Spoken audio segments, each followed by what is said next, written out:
Hello everybody, just gonna pin this here. Nice one.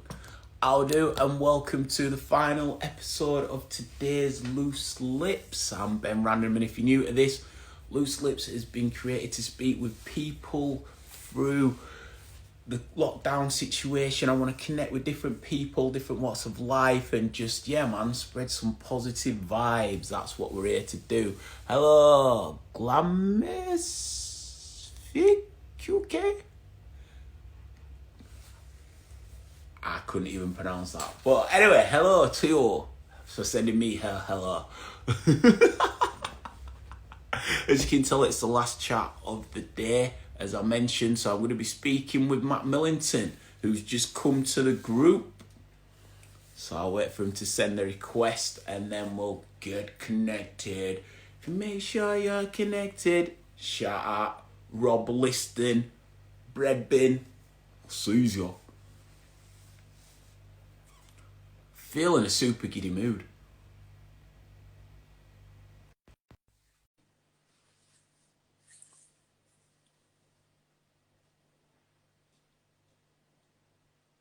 Hey, up, how are you getting on, brother? Hi mate, yeah, good, thank you. How you doing? I'm good, yeah, I'm alright, man. Just adapting to the situation, you know what I'm saying? As I'm sure Really? you are. Yeah, you've been smashing it. I've seen a few of your chats. You've had some big guests on.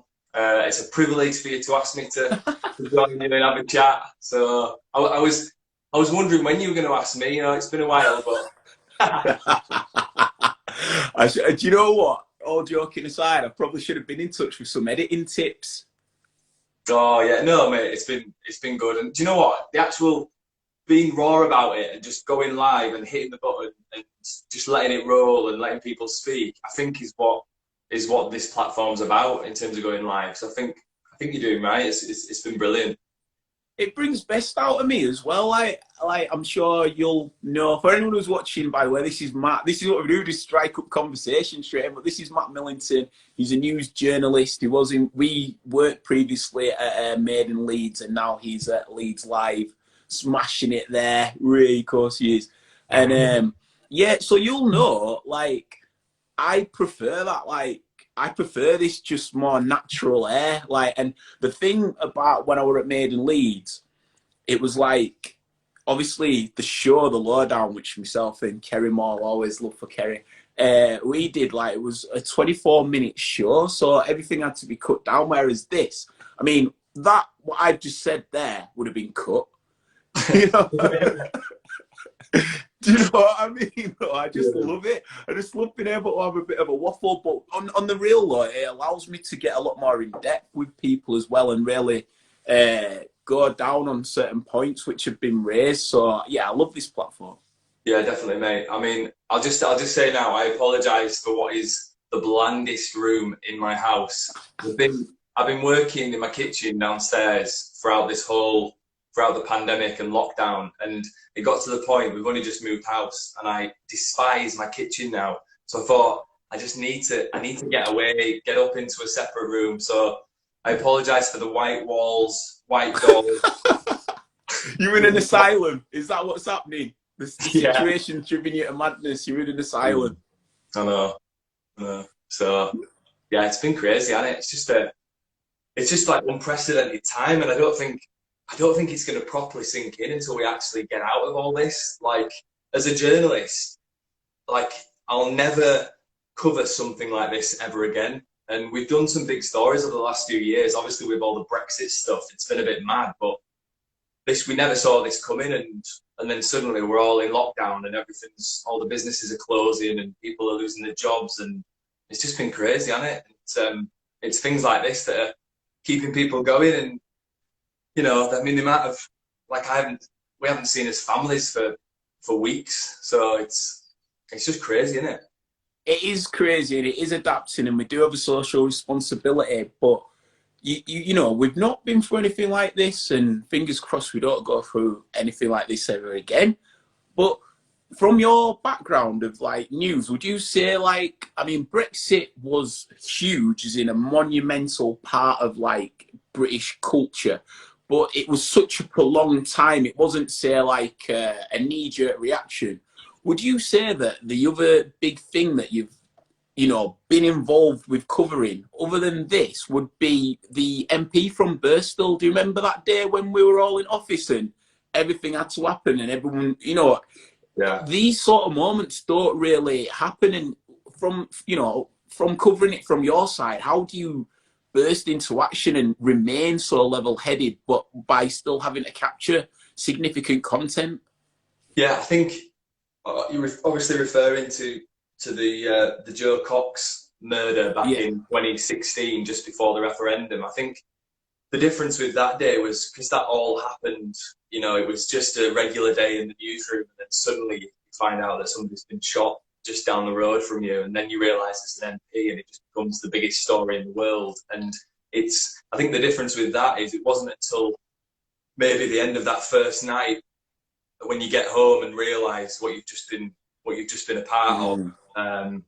The live broadcast that we did at the scene, it was such a horrendous story, and already, the amount of people that were coming down to pay their respects, and it just to see the world's media on our doorstep, and for us to be amongst it was just another world at that point. And I think the difference with the coronavirus pandemic is they all just started to emerge really slowly, and we hear these news reports about this virus that's never been detected before, and it's killing people thousands of miles away, and you just never think that it would affect us over here. And even up until the point where we started seeing the odd case pop up in Leeds, even then you just think this is just going to pass and everything's going to be fine. And then slowly it just got more and more.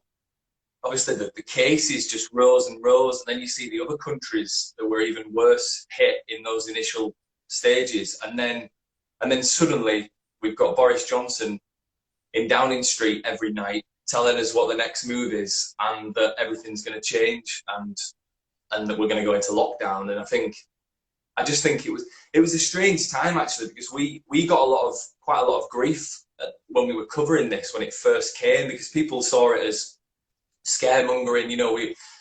We'd report on the hazmat suited medics that would pop up in Leeds to take somebody to hospital, and people would just see it as us trying to scaremonger. Whereas I think from our point of view, this is something that, even just seeing medics in hazmat suits is not something you see every day. So we felt that was newsworthy enough to cover. And then slowly and slowly, it just became the only thing that we were reporting on, because it's the only thing that people ended up caring about because of the impact that it was having on their lives.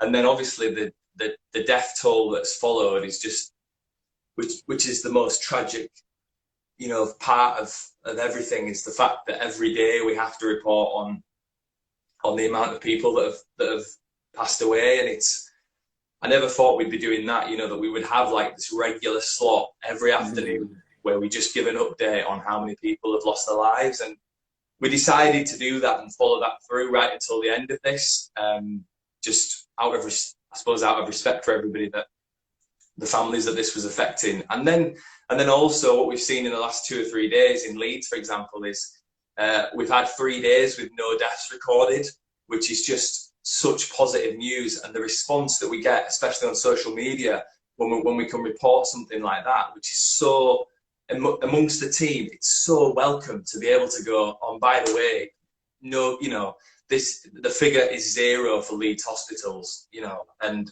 and far lower than it was a couple of weeks ago. I think we seem to be getting there, don't we? And just fingers crossed, we're past the worst of it and we can get back to some level of normality as soon as possible. Do you find, as the institute that you represent, is there a responsibility of still covering other news in this time? Because you would be forgiven for being consumed by what's going on, but at the same time, there is other things that are happening that obviously the platform that you represent would show usually. So how have you managed to balance the two? Yeah, it's a good point, and it has been difficult. And I think it's the same with any big news story, even with Brexit. You know, you can overdo it. You can so easily overdo it, and people get sick of hearing it.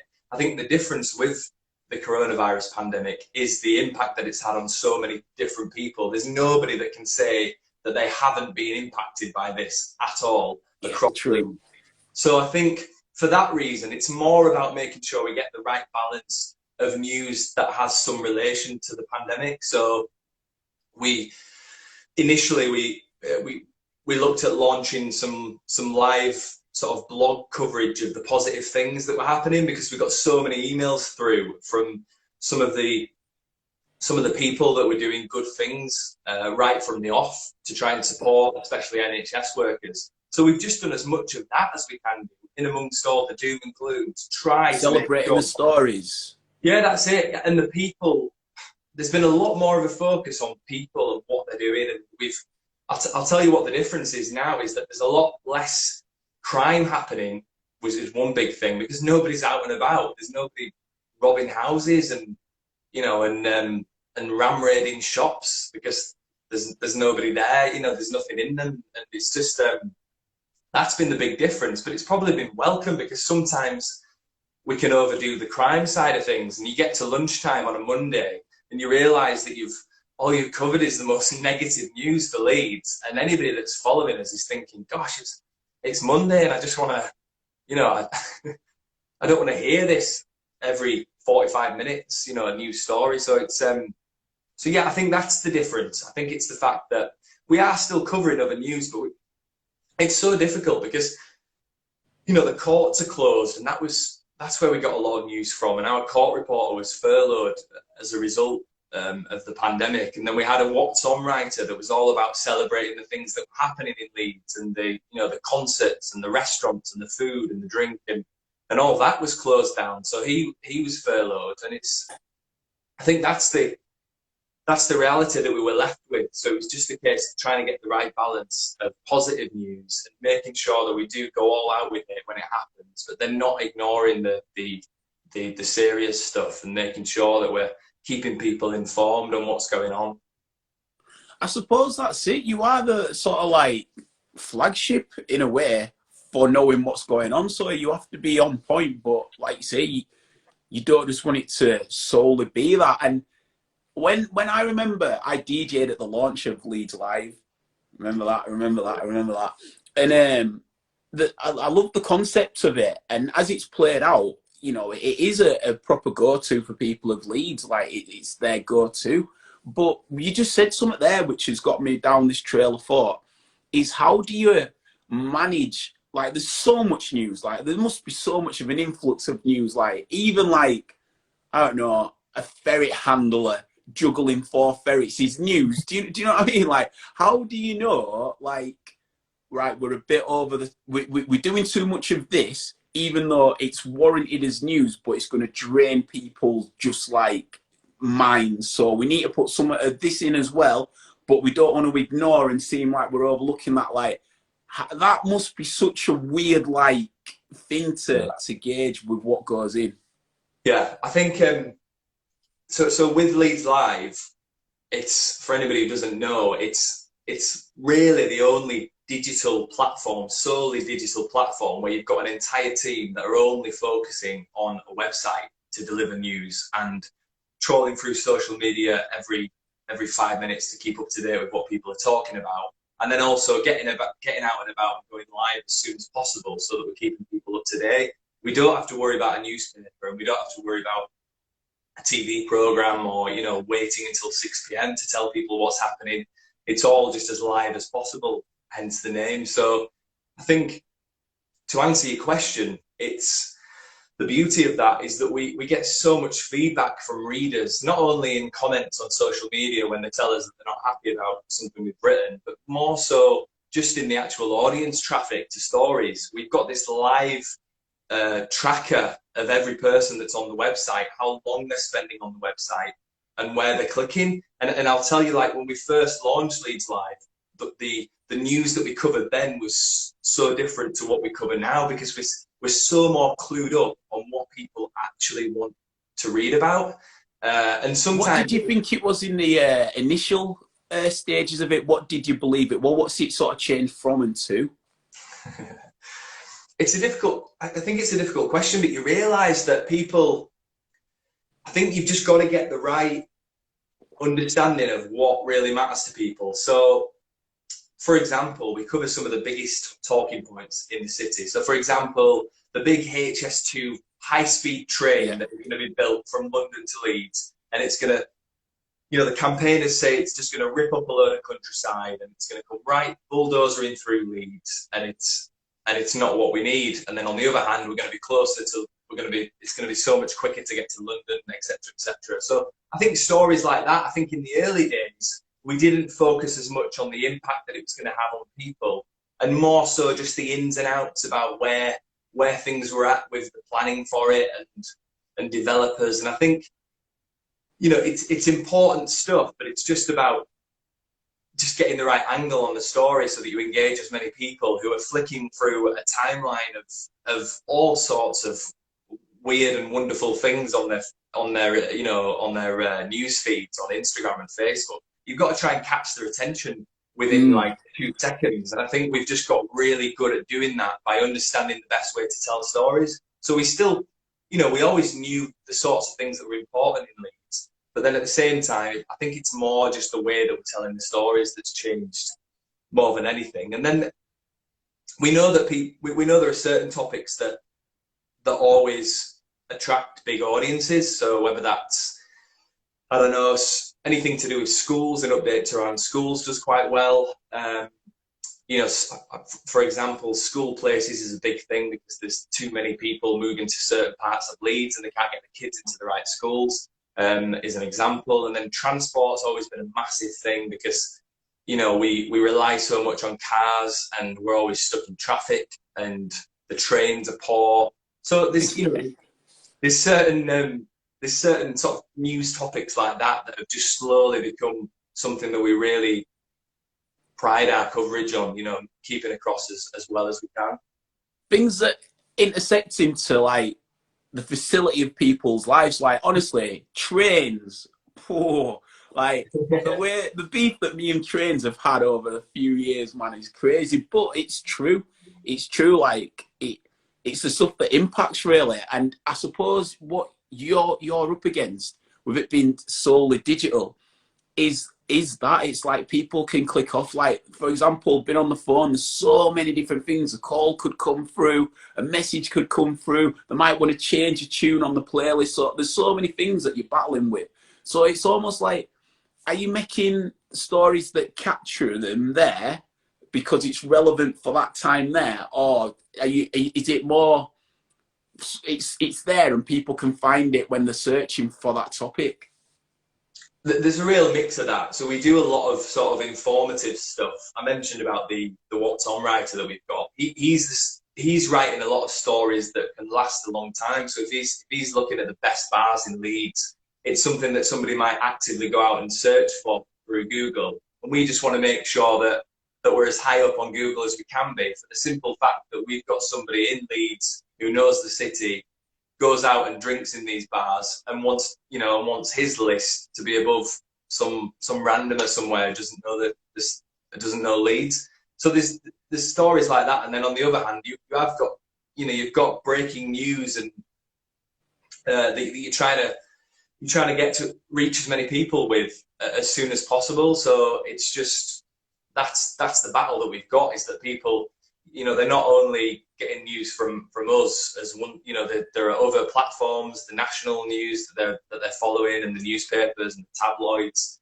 that are obviously hammering Facebook every 5 minutes, and then there's everything else that people go on social media for, and it's not always to read some negative news story about what's happening in Leeds. But I think one thing that we always said was, as long as we deliver good news stories and just stick by what we think is the right way of telling stories, then people will slowly learn about us, and the audience will build. And we've got, the audience is massive now. Like, we're approaching 10 million page views every month. Which is good. I think if you think we started at 0 and nobody knew about us, and slowly we've managed to build it to that. So it's mad. And you've been at the start of that as well. Yeah, definitely. Yeah, we've still got the same team that launched this. A couple moved up to Leeds that had never been to the city before, and they've sort of slowly learned from us locals what it's about and what people want to, the way you've got to sort of talk to people and engage with people, and they get to know what the brilliant city that Leeds is and how it's the people. It is so the people that make it, and we definitely don't shout about Leeds enough, do we? And I think that's one of the other things that we said when we launched LeedsLive was let's just make sure that people know across the Pennines and down south what we're about, and so that's been a big part of it. I think it's ballsy, but I love it. It's like if I was to think, oh, there's something that's happening in Stockport, I'm not going to go at like Daily Mirror to read about something that's happening in Stockport just because they're the biggest news. I'd go to like Stockport County Courier.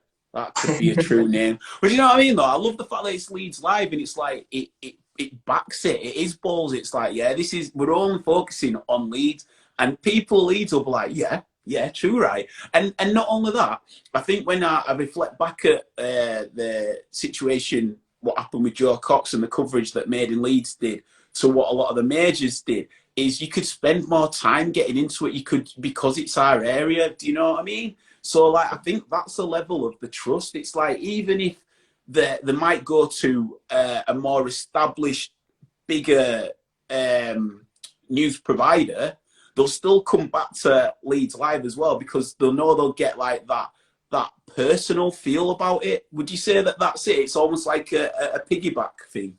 Yeah. I think with Made in Leeds TV. So, for example, the Jo Cox story, the difference was that everybody was there for the first few days, and then slowly they all just start filtering away, and we're the ones that are left at the end of it, and we're still speaking to people who are still feeling the impact of this, and hopefully being able to speak to some of the close family in the weeks that followed, and everything.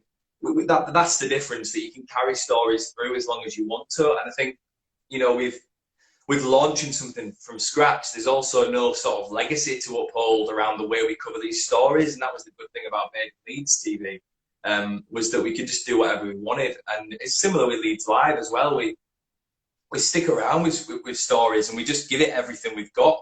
And if there's a huge story happening, like there was the girl that went missing 2 or 3 weeks ago, massive news story because of the amount of police officers that were trying to find her in this woodland in Chapel Allerton, and we just went live straight away, and we had Christian, who brilliant reporter, went live and just kept rolling for as long as people wanted him to be there doing that for. Whereas back in the day, people would have to wait until 6 p.m. at night to see the local regional news give a 1 minute live update, like you were saying at the start of this chat about how much editing goes on with certain aspects of broadcast. The difference with online is that there are no limits. We can write stories as long as we want them to be written for, and we can let live broadcasts on Facebook and Instagram just roll as long as we want. So yeah, that's the difference. Was that one of the reasons why you wanted to switch from terrestrial or like mainstream TV into this digital platform? Because I remember one of your more successful personal ones that you did was the guy on the lamppost by the train station. Yeah. Where did you get that on your own phone? You went live on your own phone, didn't you? And you were recording that. Yeah, so we did a couple of, right in the early days of Facebook Live. This is before many of the actual broadcasters were doing this. Would you believe? I think that was like early 2016. We just started going live, and you realise that you reach, with some of those lives, we reached like hundreds of thousands of people that we would never have reached at 6 p.m. on the night on Channel 7. So I think there is that aspect of it. People's attentions are on social media through the day, and I think I was just quite excited that there was this platform that was being launched in Leeds and was actually going to really try and shake up what was on offer online in Leeds in terms of news. So that was the that was the big draw for me, was the fact that, yeah, we've got this blank canvas of the internet and we can do whatever we want with it. And, you know, we've tried to, I think doing good videos and going live as soon as possible has been a big part of our sort of strategy for becoming known and making sure that people know that when news breaks, that we're the first ones there, and we'll go live as soon as possible. And it'll be pretty polished as well. And, you know, we've got some broadcast skills in the team. So, you know, people will be able to see it properly and get a good idea what's happening. How do you find filling or finding information while you're going live in that capacity? So I think I'm giving him his due here, but Christian and other reporters can just be brilliant at talking and talking and talking, a bit like yourself. So they, you know, they just find things to say. They describe what they're seeing so that people who aren't there get a better sense of what's going on. And then also he's got people feeding into it with information. So we might sometimes we get police statements through while we're live, and it's just a case of somebody literally pinging him a message and saying, oh, by the way, the police statement's through. We now know what this was, and here it is. And then he's reading it out. So there's sort of behind the scenes communication going on while he's live on the scene. So that's the way that we manage it. How are you, because you both went from Made in Leeds to there, so, I mean, this seems a lot more freeing for you. It seems a lot more creative for you in your expression. Yeah, no, it's been brilliant. Like you say, I think the similarity with Made in Leeds is I was part of the team that launched Made in Leeds as well. So we managed to make that from starting at nothing. But similarly with LeedsLive, the whole team started at the same time.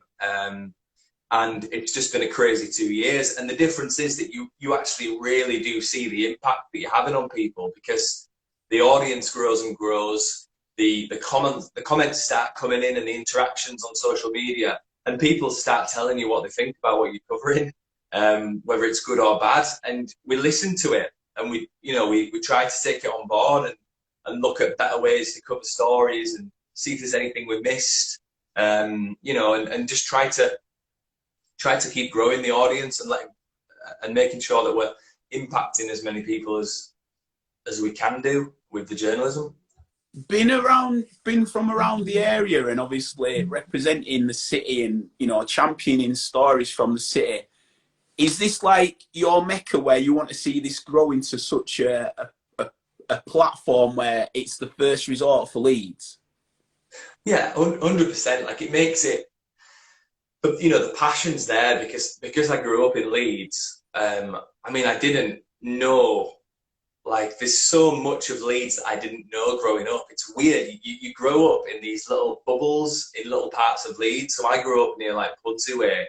I live in an area now that I didn't even know existed when I went to university, because, you know, apart from the odd people that you meet at college that are from these parts of Leeds, you don't really sort of engage with how big the city is and the different types of people and communities. And I think one of the big things with my career being back in Leeds, in my hometown, is that, yeah, you know, I've learned so much about the city. I happen to be from here. I know what it's about, and I know how important it is to shout about what Leeds is doing and trying to get us noticed, and, you know, so that sort of spurs me on to give it my all. And I think, yeah, I think we're onto something, because like I say, the audience is just growing and growing. So, you know, if we say that we reach 10 million people, that means that pretty much every person in Leeds is visiting LeedsLive 10 times in a month, you know, which is brilliant for us. So yeah, it's good.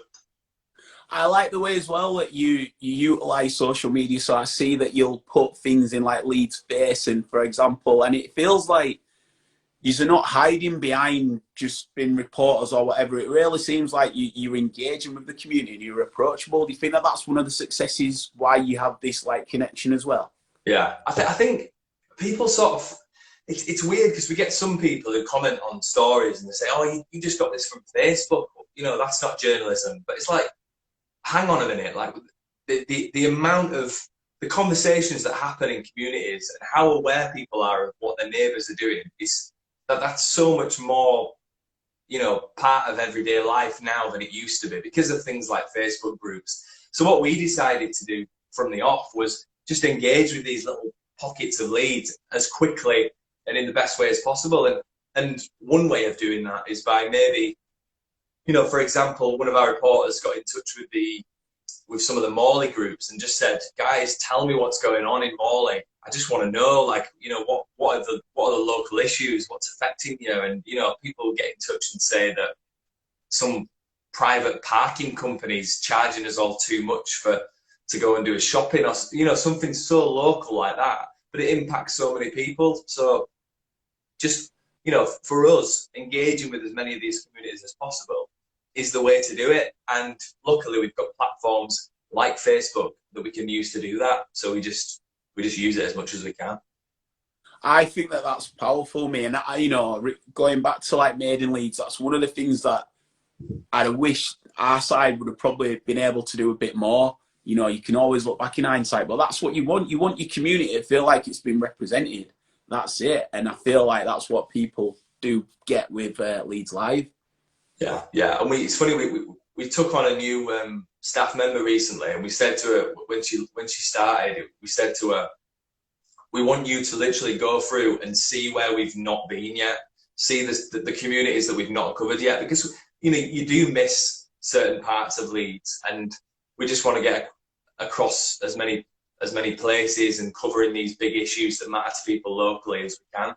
So that's one of the challenges for the next few months, is just get in touch with these areas that we've maybe not done as much you know, coverage with since we launched. But we're only 2 years in. Is the other thing to remember, is we're literally 2 and a bit years in, and if you look at our competitors that have been around for hundreds of years, that's what we're up against. So, you know, it's going to take some time to become known in a lot of these communities. So we'll just keep plugging at it.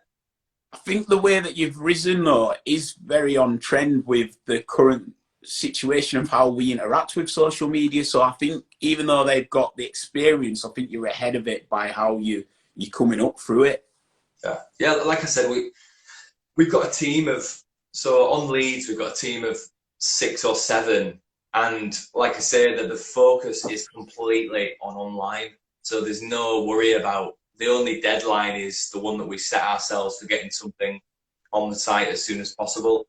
So when that's the case, I think we can lead by example in terms of how best to do news online, and yeah, that's what we're trying to do. I want to ask this, and I know there's no like golden answer, but I wonder if there's any insight, be it through the industry that you're in, or just like, yeah, I don't know, any conversations that have been had. But when lockdown's lifted, do you have any inkling as to how you think it'll be rolled out? Do you think which industries will be done first? I mean, is it even fair asking you this if you don't know? I don't want to put you on record and that, but I'm just intrigued if there's any like office chat of like foresight of how you think it'll play out.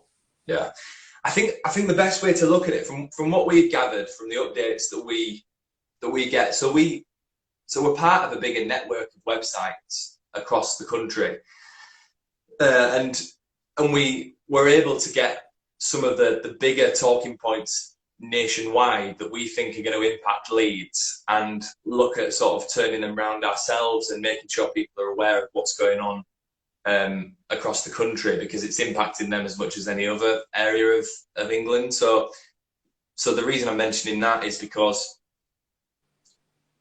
why am I mentioning that? Because one second, I've lost my train of thought.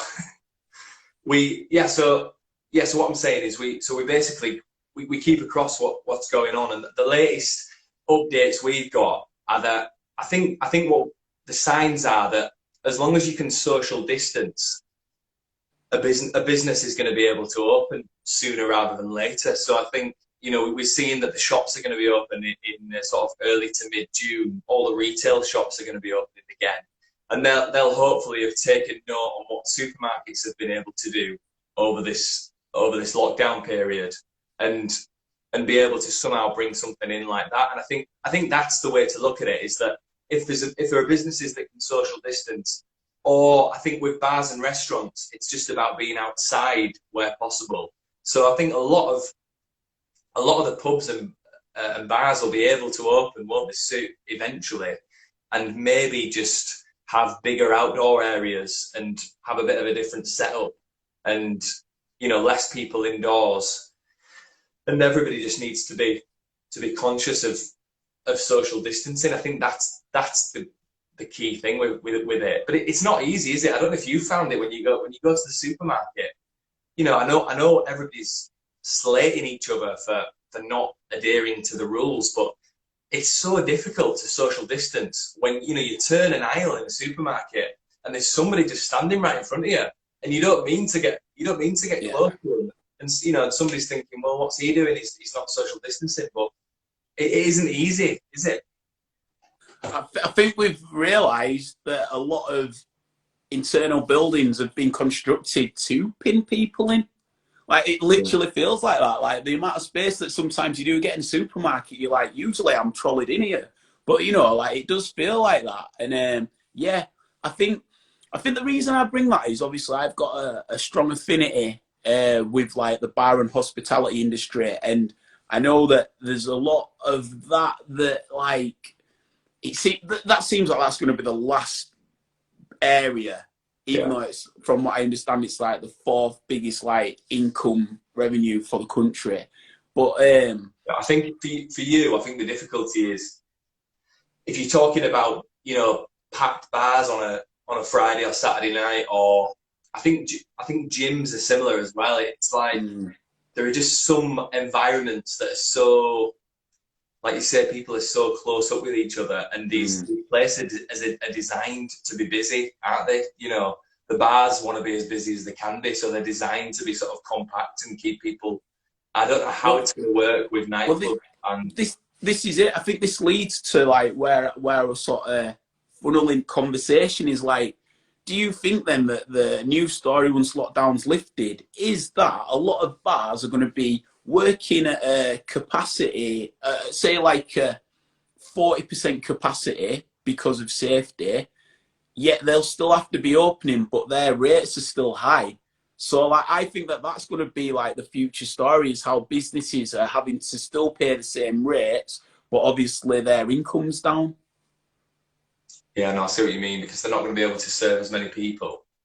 And how is that going to have it? Yeah, I think that would be, you know, like you were saying, you reach out to, like, Morley groups and different pockets. I think that'd be, you know, businesses first hands, like, their situation. I think putting that out for people to get, I think, because it does seem like it has fallen on deaf ears. I felt, not from yourselves, I just feel like in the whole, like, situation, but as it plays out, I'd really love to see that, especially with, like, Leeds, and it means so much, that side of it, been, like, at least given a platform to be, so people are aware of it.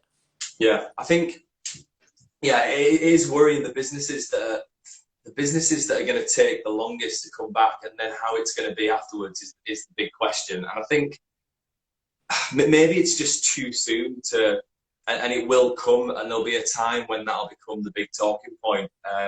Maybe we'll see how some of these businesses open in the meantime. You know, I think places like, you know, pubs like Wetherspoons have already announced how they're going to reopen, and the big beer gardens that they're going to have, and the limited amount of people they're going to have. And I think they're just, there was a point a few weeks ago where I think you wondered how long this was really going to go on for. And maybe it's just a little bit too early to, I know because you're in the industry, you'll be getting worried. You'll have been worried throughout this, so maybe it's a little different. But in terms of media coverage, it's probably just going to come a bit further down the line. Because the ridiculous thing at the moment is that I can go and queue a bit, you know, I can go to B&Q and be like 2 meters away from people and bumping into people in aisles. But technically I can't go and sit at the other side of my mum and dad's garden and catch up with them. So I think it's it's weird, like the sort of the priorities overall in the wider population are a little are focused on something else at the moment. But it's I think we've got like hairdressers in our family, and it's been a big thing for them about how the hell do you social distance when you're cutting somebody's hair. And I mean, at least they've got, I suppose they've got PPE and they can limit the amount of people that are coming into the stores. And but again, they won't be able to do as many clients as they used to do. So what's the impact going to be? I think there's just going to be, I don't know. You'd hope that there'd be some discount on rates, or the government would be able to sort of subsidise that in some way. Maybe, you know, that'll be called for, won't it? How do you think the season's going to finish? Or football? Yeah. You know what? It's an odd one because so LeedsLive, we've got 2 dedicated Leeds United writers, and it's strange because the whole sort of the conversation throughout all this is, will Leeds be denied promotion and Leeds deserve to go up and Leeds should be going up? But it's like, we haven't even finished the job yet. And, they're saying now that they're obviously saying that the season's probably going to play out and we're going to have to finish all the games. But half of you's thinking that, you know, I'd almost rather they didn't do that and just put us up based on points per game, you know what I mean? But how are you feeling about it anyway? I bet are you glad that it's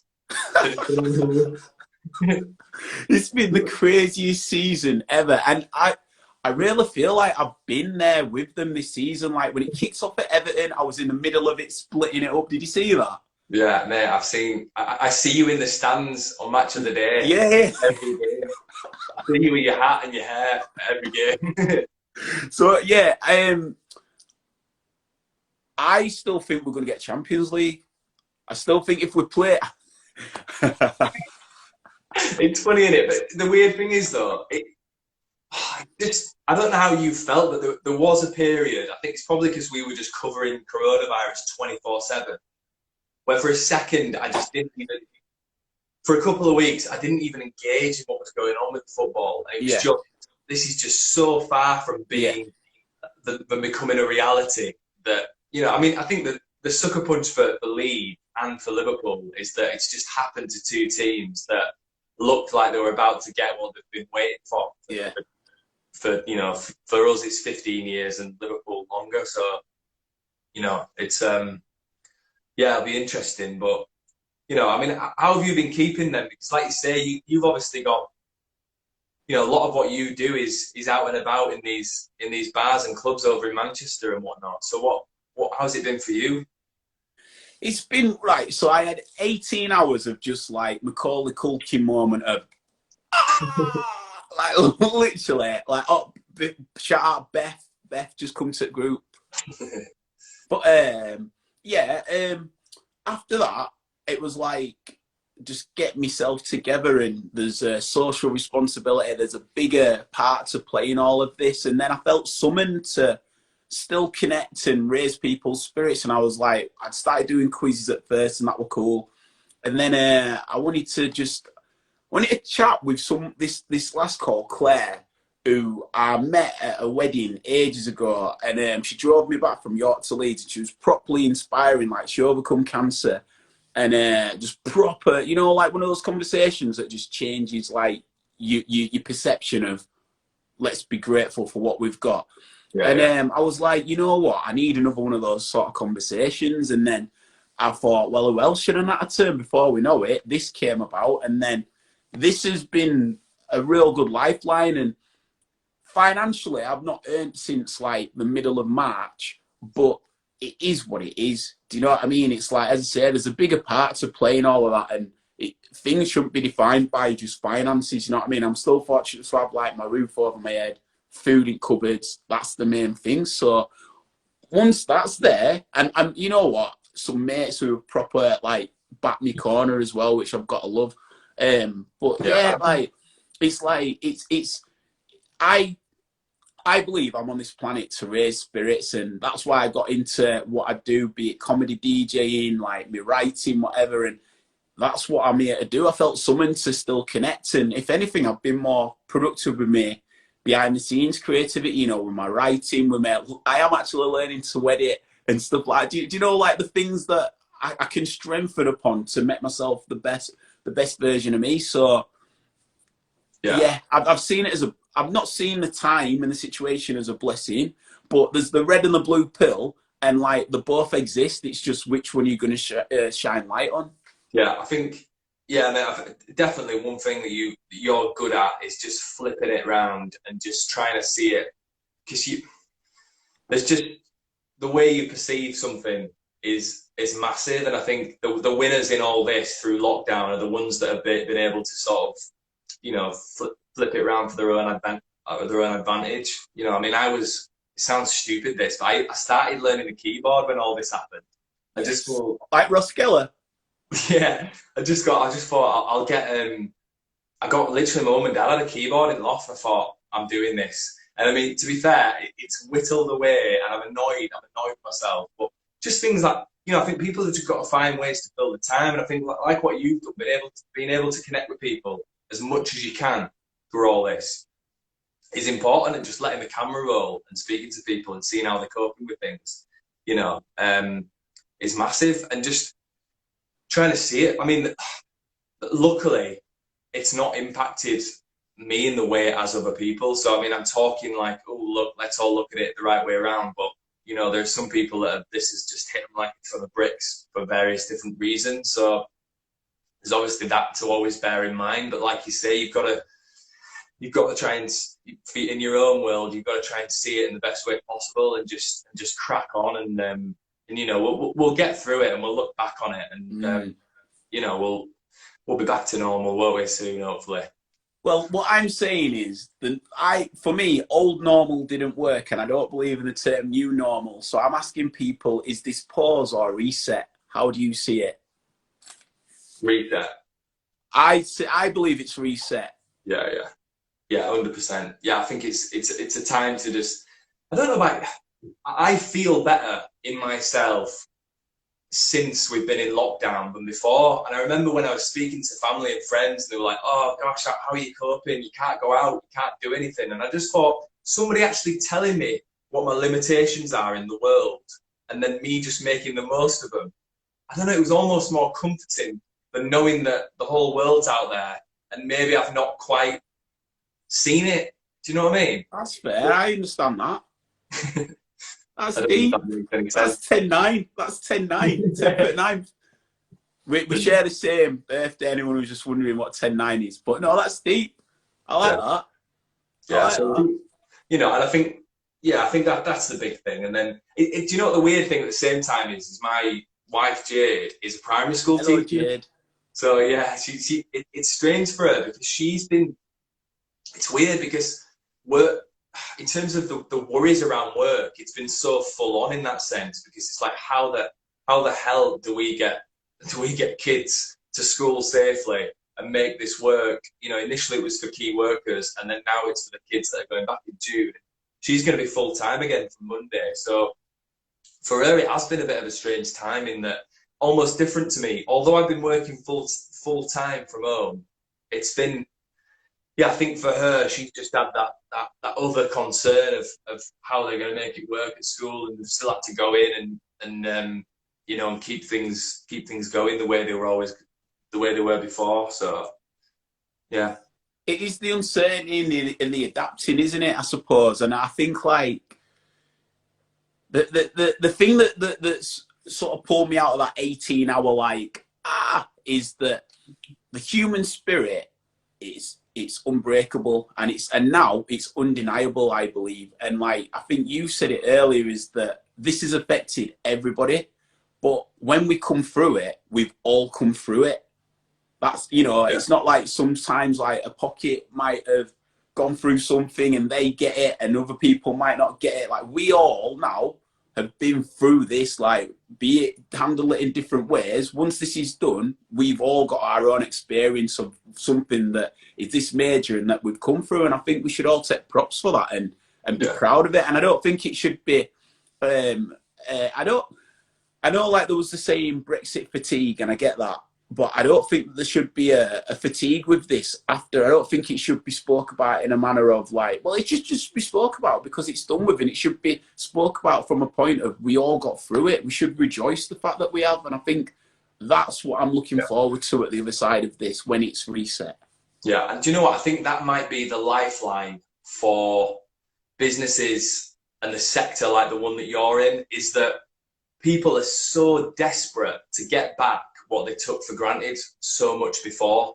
And, you know, going for a drink in a bar, going to this, I don't know, you know, going for a meal, like the big thing for me is just being able to go and sit in a restaurant and just, you know what I mean, and just not have to cook, not have to worry, and just be in that setting again. Like, it's a massive thing. I think there's that much of a, people are so desperate for that to come back that I hope that that is the wave that maybe just helps the businesses that rely on, you know, like what you mentioned earlier, your concerns around that. You know, when people are allowed to party again, just imagine the scenes. But I'm calling it, mate. It's going to be like beyond the summer of love. It's going to be the summer of bliss. It's going to be unreal. It's going to be absolutely loose. That's just me anyway. Well, it's going to be loose. It is going to be loose. Yeah, exactly. I mean, you think about the festivals. I know you're big on festivals. You know, you think about next year, like, you know, like Glastonbury was the big one, wasn't it? That, for that to be called off, that was devastating. Can you imagine the demand for people to be there the next time there's a Glastonbury? It's just going to be, you know, and the way that people hopefully will just appreciate every moment that comes at them. You know, I think that's why it's a reset moment rather than a pause, because you have to look at things completely differently when we come out of this. You summed that up well, and you got me thinking. One of the things that I've missed the most out of all this is, you know, when you are sat in a restaurant or you sat in a bar and you sort of just take that moment where whoever you with, conversation's just like chilled a bit, but you wear that like it's not silent, but it's not hearing everyone's conversation, but it's that mashup of everybody's conversations that don't make. It's just that I love that. I love that. That's what I live for in city living. Like, I just love that. Like, yeah, just these constant like mesh of conversations that don't make any sense. And you might hear a little something there and a little something there, and then I miss that. That's what I do miss. I know what you mean. I think. Do you know what I think? What I hope doesn't happen is, I just think I mean, I don't want to go negative now, but I just hope that people sort of stick together through everything, because of all the sort of social distance shaming and all that goes on. You know, who's following the rules? They had so and so around in the garden, and it's like everybody's suddenly at the same time as being united for all this. And the Thursday night clap that's been a massive thing. The rest of the time, everybody's sort of looking down on others for maybe, thinking that they're not following things, they're not taking it seriously enough. And there are some, obviously, idiots out there that don't seem to grasp how serious the issue is. I just hope that people do, that they stick to, sometimes I see stuff on, but I think it's different because we're in it all the time, looking for stories and looking for things to talk about. We see all this all the time, but it just got to the point recently where I thought, gosh, I'm sick of talking about the rules and whether they matter and who's, and all this sort of stuff. I mean, that was until all this Dominic Cummings stuff this week. That's it. That's exactly it. It's exactly it. I don't think the guidelines, they've been, do you know what it's asked for? It's asked for common sense. And I think that's the difference. And the truth is, if someone is suffering, like I will use the term suffering, it sounded a bit like strong, but I'll stick with it. If someone is self-isolating by themselves and they're suffering like mentally, and that somebody can come to the end of their garden that they're not socially distancing with just to have a conversation one time out of 6 weeks or whatever, or do you know what I mean? Like, that's not reaching it. That's a bigger picture of their own well-being. Yeah, I think going forward, it's going to be down to common sense, especially I think more so when they actually do loosen the rules a little bit and they say, look, you can go out now, you can go and see family, but you've got to social distance. You just hope that everybody follows those rules that way. I think all I was alluding to was just similar to what I was saying about the supermarket trips, where you literally sometimes you feel like you just can't physically social distance because like you say, the store's been designed not for that. And it's really difficult. And there was a point recently where everybody was just having a go at each other about it. And then I'd go to the shop and realise how tricky it was. And you just think, like, just hang on a second. We just stop trying to shame each other so much and just focus on following the rules ourselves rather than what other people are doing. Do you reckon there's room for LeedsLive to, you know, add almost articles or written blogs or, you know, discussing these sort of things where it's still newsworthy, but it's more an opinion basing on, look, you get both sides. However, this is really how it's difficult for, do you know what I mean? Like more of an article. Yeah, it's a column, difficult. more of a column. We do, yeah, I know what you're saying. Sometimes we do get opinion pieces together from sort of key people in Leeds that have got something that they want to say. But I think in general, we try to ask as many questions of the audience where we can. So, for example, on Facebook, we have like 2 or 3 daily conversations where it's like, you know, do you really want to send your kid back to school on June the 1st? What do you think about that? And people think we're stirring, people say, oh, you're stirring things up. Well, we're not actually. We just really want to gauge how people are feeling about it. Because, you know, for all we know, the next day some story comes up that's relevant to that topic. And we've already got a bit of an idea about how people are feeling about it. You know, and the kids going back to school on June the 1st was a big one, you know, whether parents are going to be willing to send the kids back or not. So I think, yeah, we do try to engage with people as much as we can and make sure it's a two-way conversation and just ask the open questions of how are people thinking about things. You know, a supermarket's doing enough to keep people apart. And I think that'll all come when, you know, when the shopping centres reopen. God knows how that's going to work. Imagine White Rose, imagine social distancing in cramped White Rose shopping centre with those two. You know what it's like, trying to get across from one shop to another. Yeah. Are they going to have like escalator guards, like, you know, like 3 things going up or something like? I don't know. It's going to be weird, isn't it? I don't know how that's going to work. I think any business that is sort of that can social distance their customers must be so relieved. Do you know what I mean? So yeah, it's going to be interesting what happens in the next few weeks. But the signs are good. I think from what we know, they're going to ease things out. I think tomorrow, I think Boris Johnson's going to be speaking about it, and then, you know, hopefully some of the shops reopen. And I know your big worry is the bars in it, and it's just well, we're just going to have to wait, aren't we, and see what happens with that. Fair, mate. We've natted for almost an hour. I knew we would, my brother. I knew it'd be solid. It's always good catching up with you, and it's good to know that it's going well and like you are doing a proper service to the city, everyone involved. So that's why I wanted to get you on to shine that light on it, bro.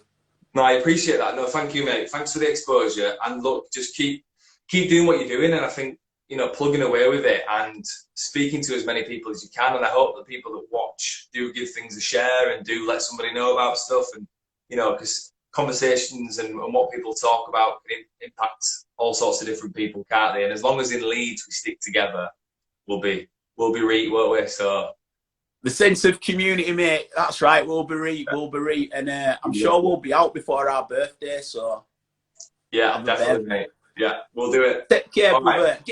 Get back on that keyboard as well. yeah, I will do. All right, I'll speak to you soon. Say hello to Jane as well. Take it easy, brother. Bye. Will do. Yeah, see ya.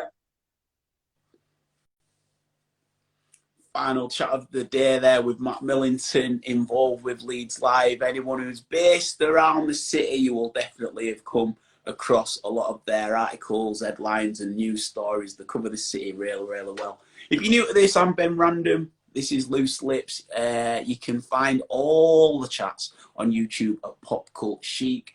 And not only that, go to Instagram, go to pop.cult.sheet. You find everything there.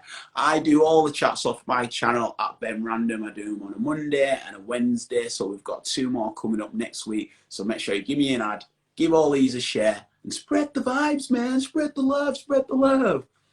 Peace and light. Keep the spirits up through this time. We've got this.